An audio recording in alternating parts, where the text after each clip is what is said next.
자, 이번 시간에는 여러분들이 가장 궁금해하고 답답해하셨던 내용들에 대한 질문에 대한 답변을 드려보도록 하겠습니다.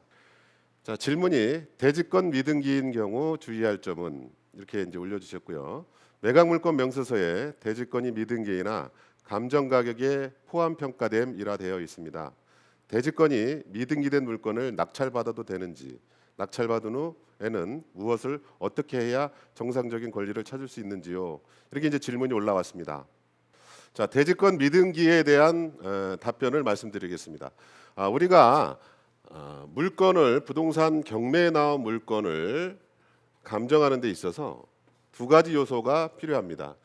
한 가지 요소는 건물 부분에 대한 가격을 필요로 하고, 두 번째는 토지 부분에 대한 가격을 감정을 해서 이게 두 가지가 합쳐서 하나의 감정 가격이 형성되고 그 물건의 가격이 결정돼서 입찰을 하게 되는데, 지금 이제 질문하신 부분에 대해서는 이제 토지에 비해서 집합 건물에서는 대지권이 미등기가 된 건물이 가끔 나오는 경우가 많습니다.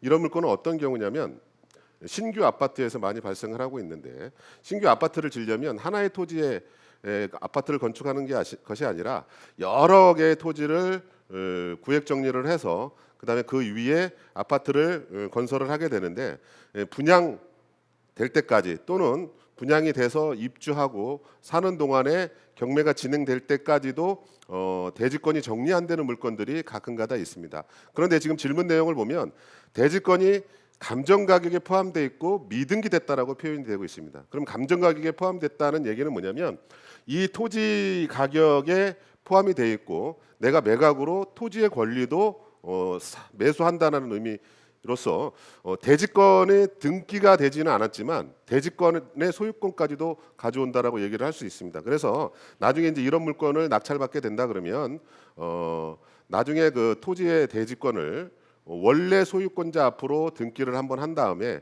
그다음에 다시 낙찰자인 내 앞으로 등기를 해오는 번거로움이 있기는 하지만 절차상이나 권리상에는 하자가 없는 경우입니다. 그런데 반대인 경우로 대지권 미등기이면서 감정가격에서 제외됐다 하는 물건들은 절대로 입찰에 참여하시면 안 됩니다. 왜냐하면 대지권을 갖고 올 수 없기 때문에 나중에 권리 행사하는 데 있어서 굉장히 어려움이 있고 또 대지권을 다시 사와야 되는 그런 상황이 발생할 수 있으므로 절대로 입찰에 참여하시면 안 되겠습니다.